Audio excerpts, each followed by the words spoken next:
Hi, and welcome to Mary Trump Live. Mary is off today. I'm Brian Karam sitting in. And hey, if you haven't noticed, Donald Trump has been little seen this week.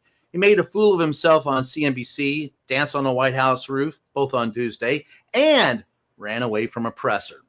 We haven't seen him since Friday. Today, we hadn't seen him all until a few minutes ago. We'll get to that. So let's dive in.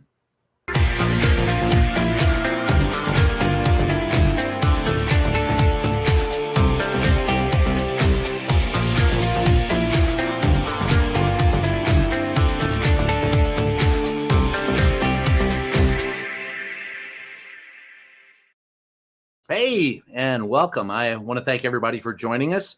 Now, look, we all know that Donald Trump has no regard for the Constitution or history of this country.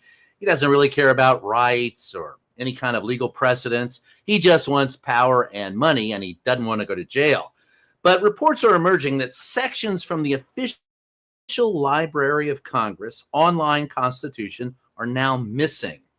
And it's raising major red flags, of course, that Donald may be literally trying to rewrite the Constitution. Today, Rolling Stone reported that Donald Trump is still trying to take over the Library of Congress, but the National Library has already, apparently by accident, modified its online copy of the U.S. Constitution to remove the president's least favorite part, the provision that guarantees people's rights to challenge their detention and demands the government justify their confinement. You know, the due process part, little touchy. The section in question is Article 1, Section 9, which enshrines our right to habeas corpus. This is the provision that requires the government to justify a person's imprisonment before a court of law. Again, due process. And today, some digging by TechCrunch revealed that during the past month, large parts of Section 8 have been removed, and Sections 9 and 10 have been deleted altogether. The Library of Congress posted a statement on their X account today, blaming these incidents on a coding error. Now, we already know members of the Trump regime are no fan of due process, habeas corpus, or anything that sounds Latin. So just look at what White House Deputy Chief of Staff for Policy, Stephen I am a Nazi Miller, had to say about it back on May 11th. You know, President Trump has talked about potentially suspending habeas corpus to take care of the illegal immigration problem. When could we see that happen, do you think? Well, the Constitution is clear, and that, of course, is the supreme law of the land, that the privilege of the writ of habeas corpus can be suspended in a time of invasion. So I would say that's an option we're actively looking at. What invasion? Supreme at a time of invasion. Lincoln suspended the right of habeas corpus during the Civil War. You're worried about some immigrants that are coming in to get a job that you don't want them to do. Anyway, so why is Donald so interested in erasing habeas corpus? It's obviously tied to his immigration policies. Today, the Director of U.S. Immigration and Customs Enforcement, Tom Homan, spoke to the press at the White House. That's one of those wonderful gaggles we get into occasionally with administration officials. And like his boss, Homan's answers are full of spin, lies, disregard for human life, and anything that even remotely resembles science or facts when it comes to immigration policy in this country. An angry, aging Nazi with Ben Turpin eyes. That's how I describe him. Anyway, first, Homan was asked about the fact that a Florida judge was considering whether or not Alligator Alcatraz violates environmental law. To the judge considering halting operations at Alligator Alcatraz over environmental concerns? I don't understand what environmental concerns are because I was down there. So they take waste out of there every day. They're not having any impact. They haven't put 1 foot of concrete down that wasn't already there. I mean, the airport was already there. Runway was already there. They're moving waste in and out every day. They're moving, sewage water in and out every day. So I don't see any environmental impact. Again, if the judge will make that ruling, go down there and look at it yourself. I'm sick and tired of the radical judges trying to shut down everything we're doing. It's ridiculous. I thought the Supreme Court was pretty clear last month about these radical judges trying to, stop the Trump administration from implementing our agenda that American people voted for. Nobody voted for that, Tom. And radical judges, they're just calling you into question on your supposed facts. And look, you talked about runways and airports. That's not what they're talking about. They're talking about Alligator Alcatraz constituting a problem. Anyway, Homan can say whatever he likes, but are we really supposed to believe that the Trump regime is following environmental guidelines when they can't even respect basic human rights? Of course not. Homan also took the opportunity to show his disdain for the nicknames being dubbed for the new immigration facilities being opened. Take a look at that. I don't name the facilities, but I'll say this, the work of ICE, the men and women of ICE are trying to do their job with integrity and honor. I don't want these names to detract from that. So not naming the facilities, but I wasn't involved in that, but I want people to focus on the hard work and the dangerous work the men and women of ICE are doing. And they're doing the integrity of honor, and I want us to stick to that. And so I don't want the names taking over the great work they're doing. This is serious work and it's dangerous work, so I want to stick with that. Well, if you have integrity and honor, take off the masks. Otherwise, Tom, how dangerous is it to pick up day laborers? First of all, Donald and the rest of the regime are pushing names like Alligator Alcatraz. That isn't us. Those are on the signs that you all posted. You're the first one to call it Alligator Alcatraz. So take it up with the boss. Now, Homan is right. The work is dangerous if you're doing the work that they're supposed to be doing, picking up dangerous felons. But you can't come out and say we're going to pick up 3,000 a week or a month or put any kind of limits or numbers to it. The work has to be done. It's investigative work. It's dangerous. It's also dangerous when you pick up nonviolent immigrants and deny them due process. It is going to get dangerous. That's how ICE is involved in Donald Trump's attempt to take over our country and disappear people. Anyway, Homan was asked about reports of medical incidents at Alligator Alcatraz, again, their name. And despite there being horrific reports coming out about many of the immigration facilities run by ICE, he completely brushed that issue off. Take a look. Mr. Homan, Scripps News has learned that there was a major medical incident at Alligator Alcatraz. Major what? Major medical incident at Alligator Alcatraz. What was it? What could you tell us about that? I can tell you I went to Alligator Alcatraz 2 days ago, and I'm sick and tired of false stories about Alligator Alcatraz. Someone asked me the other day that a priest wasn't allowed in to get masked. Wrong. They got the records there. They showed me records. Clergy had been allowed on there. And I walked through the medical facility there. Not one person was in the trauma unit at all. I talked to the head medical person.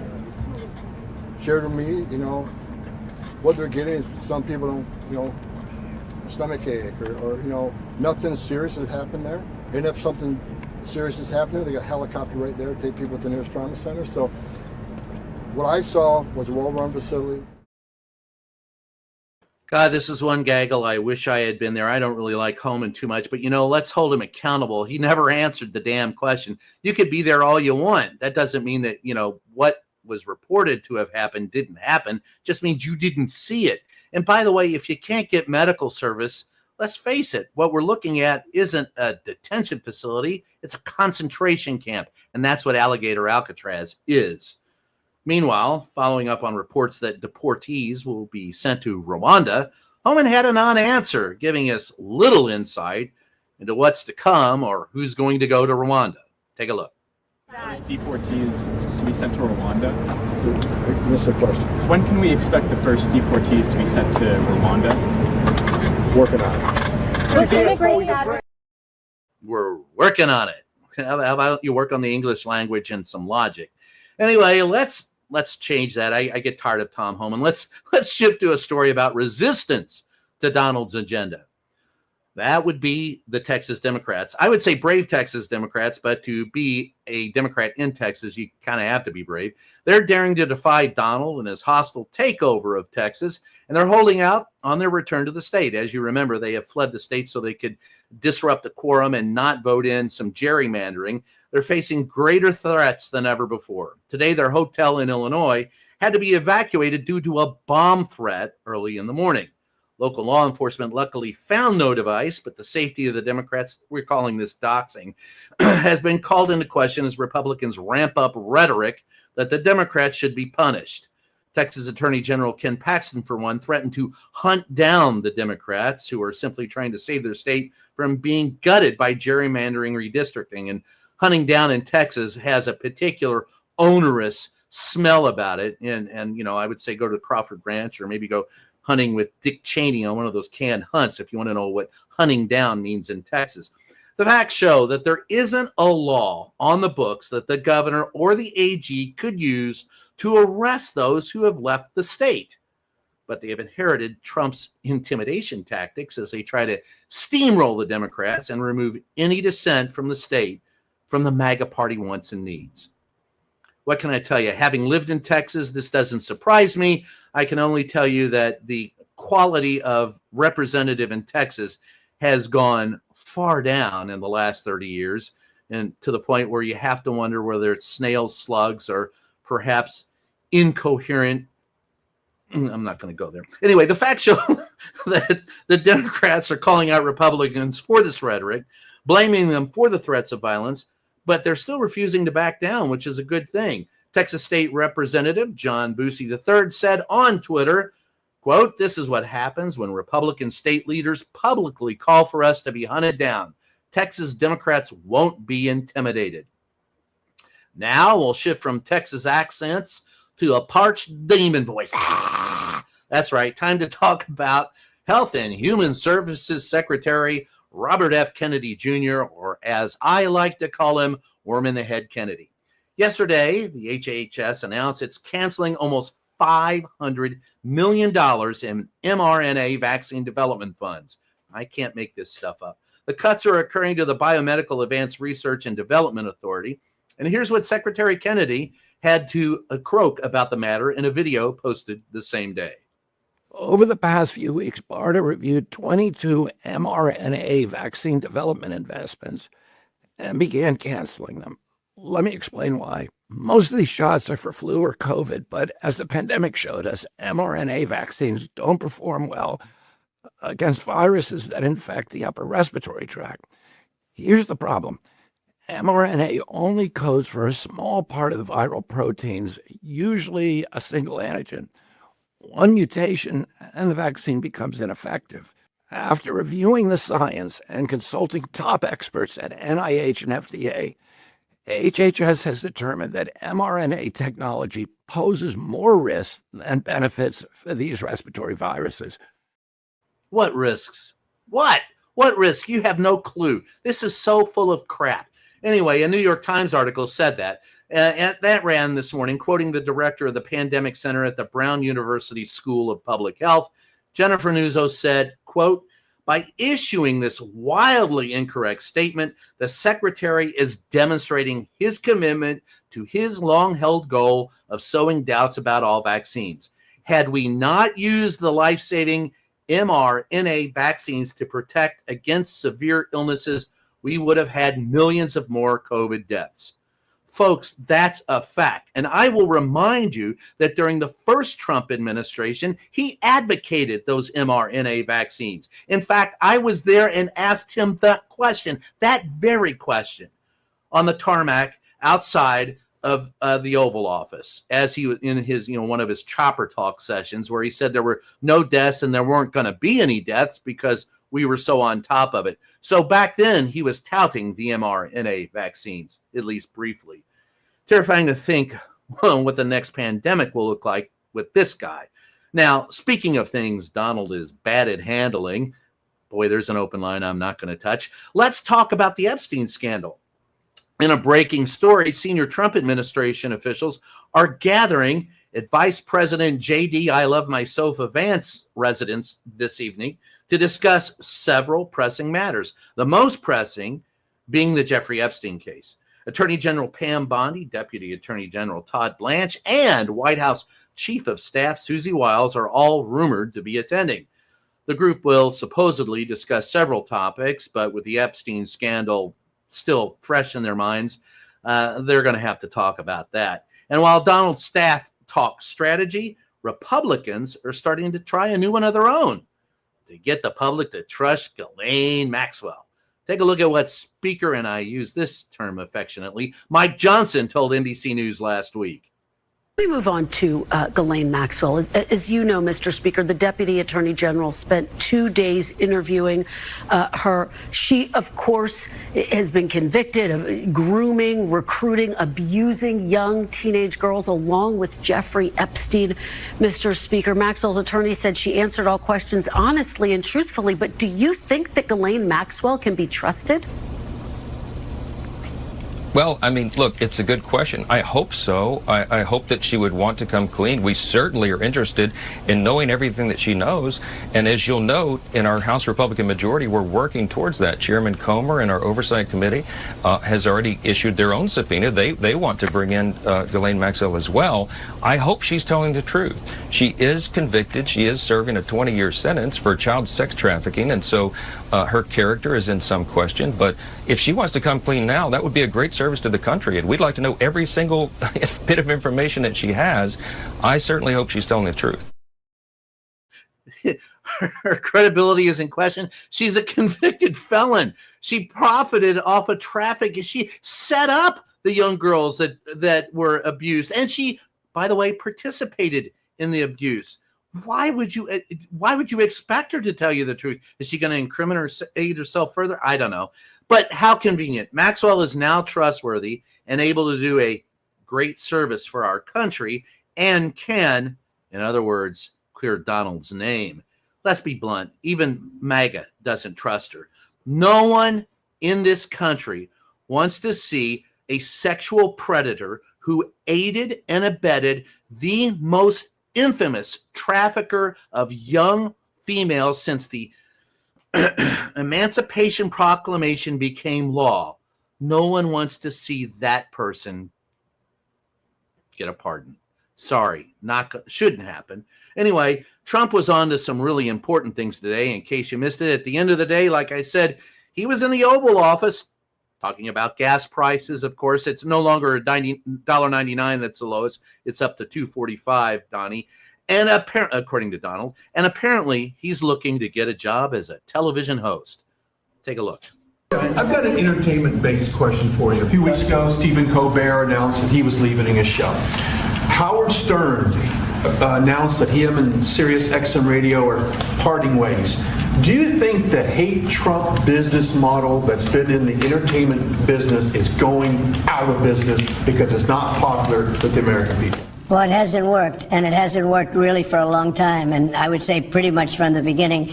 Colbert has no talent. I mean, I could take anybody here, I could go outside in the beautiful streets and pick up a couple of people that do just as well or better. They get higher ratings than he did. He's got no talent. Fallon has no talent. Kimmel has no talent. They're next. They're going to be going. I hear they're going to be going. I don't know, but I would imagine because they get, Colbert has better ratings than Kimmel or Fallon. You know that. Howard Stern is a name I haven't heard. I used to do a show, we used to have fun, but I haven't heard that name in a long time. What happened? He got terminated? Yeah, they're going to separate ways because I think what they're offering salary-wise is real low than what he's getting. You know when he went down? Whenever you want. You know when he went down? No, before. When he endorsed Hillary Clinton, he lost his audience. Right. People said, give me a break. He went down when he endorsed Hillary Clinton. Yeah, he hadn't heard of Howard Stern. What a bunch of crap. You know, the two people he didn't talk about? South Park. Matt and Trey. You know why? Because he doesn't want to approach somebody who's got his number. You know what I'm talking about? Anyway, time now for an important emotional support moment. Light pollution. It doesn't get talked about much, but it really does change the way we see the night sky. I'm an amateur astronomer. I agree. And a time-lapse footage we're going to take a look at, shot mostly in California. Filmmaker Saram Murali takes us through all 9 levels of the Bortle scale, which measures night sky brightness from city glow to true darkness. It shows us how the stars in the Milky Way come alive in dark skies. It's really peaceful. And in the coming weeks, if you take a look, we're going to see a planetary alignment of 6 planets, a new moon, and the highlight of the Perseid meteor showers on the 12th and the 13th of the month. So find you some dark skies, baby. Take a look.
That's my emotional support. Thanks for that. I appreciate it.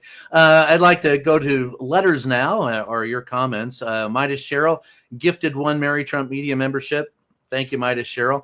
Greg Bender, 404, Constitution not found. Amen, brother. You know, one of the things I do, and I recommend everybody does it actually, is I have a copy sitting right here on my desk of the Constitution and the Declaration of Independence. It's in a small booklet. I bought it. I keep it with me at all times. I actually will quote it when necessary. You know, we hold these truths to be self-evident, that all men are created equal, that they are endowed by their Creator with certain unalienable rights, that among these are life, liberty, and the pursuit of happiness. And when any government becomes destructive of these ends, it is right of the people to alter or to abolish it and institute a new government deriving its just power from the consent of the government. That was my 8th grade. I had to remember that. Anyway, thanks for that, Greg, and the reminder. Diana, if ICE has integrity, I'm Cinderella. Mouse henchman fee. Hey, you can't get the mice in here. I'm sorry, unless they've signed the right papers.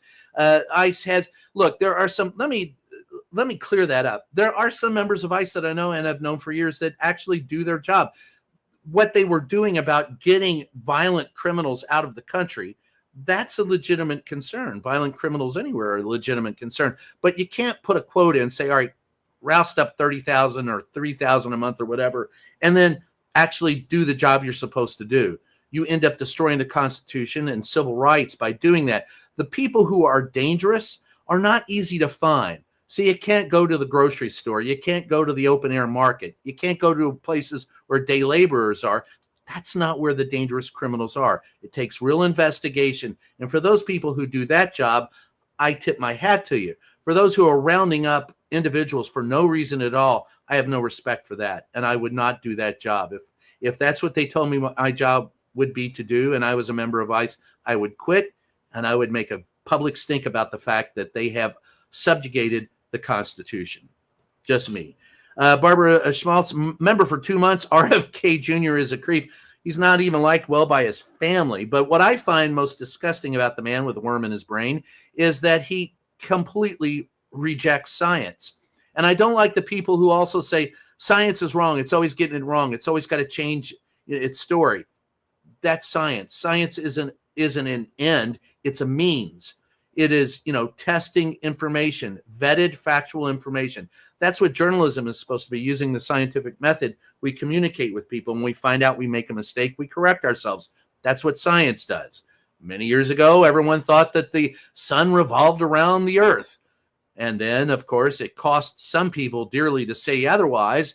But nonetheless, science proved that that's not the case. So science is paramount, is king. Vetted factual information is king, and RFK Jr. is a twerp.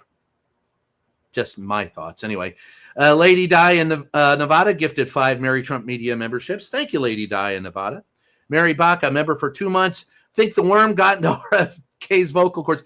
He has a condition that sounds like he ate razor blades. I can't remember what it is, and I feel bad for the poor guy having a voice like that, but it doesn't give him any excuse to distribute mis and disinformation. That's what I have to say about that. Stacy, $2. I missed the first half of the show fee. I don't know what that means. I'm sorry you missed the first half of the show. I hope you enjoyed the second half of the show. And in the middle of nowhere, I know where that is. I have a grandson, by the way. We were driving out in the desert, and he goes, "Are we in the middle of nowhere?" That was his proclamation, in the middle of nowhere. So if you're out in the middle of the desert, you're in the middle of nowhere. She, in the middle of nowhere, is wondering what DJT thinks about this meeting at the observatory. Also, Maxwell will say whatever works best for her. Well, Maxwell's going to say whatever can get her a pardon, yes. So I wouldn't trust her any more than I could throw her. And as far as what Donald Trump thinks about the meeting at the observatory, it would have to be sanctioned by Donald, or it's simply not taking place, because nothing happens under the Donald's watch that he doesn't tacitly approve. Either that or the other two that are pulling his chain, which is Susan Wiley and Steve Miller. If they're in favor of it, it'll happen. So I can guarantee you that they're, as they said in the movies, the whole 9 yards, somebody's cahooting with somebody. Epimoo, Ghislaine Maxwell, the future polite outspoken White House press spokesperson, a possible proposal for a subtle change of the face of the voice of the U.S. Well, I would not be surprised if Ghislaine Maxwell ended up being the future spokesman of this White House. In fact, nothing would surprise me about this White House. If Donald Trump came out in the middle of the press briefing room and said, turn the TV down, the bathroom's overflowing, I would just say, well, that's done. And then someone on his staff would come out and say he was a genius for saying it. So nothing is beyond, above, below Donald Trump. They lower the bar every day. And it's going to be that way for another 1,262 days, barring any unforeseen circumstances. So get used to it. It's as I say, if you're worried about the American democracy, that's in the rearview mirror. Our present is destroyed. What are we going to leave for the future of our children? That's what we have to be fighting for, our children and our grandchildren. My little 5-year-old grandson who rides in the car and goes, hey, we're in the middle of nowhere. I hope he's not 30 years old and saying that about American politics. So with that said, I want to thank everybody for joining us today. And I want to thank Mary for having me again. You can catch me on Substack, of course, at Reporter's Notebook.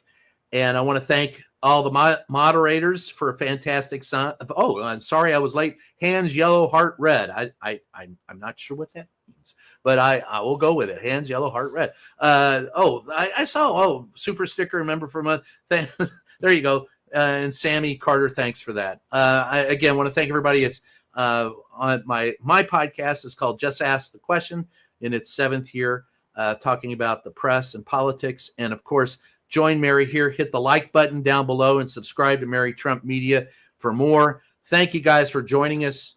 We'll catch you next time.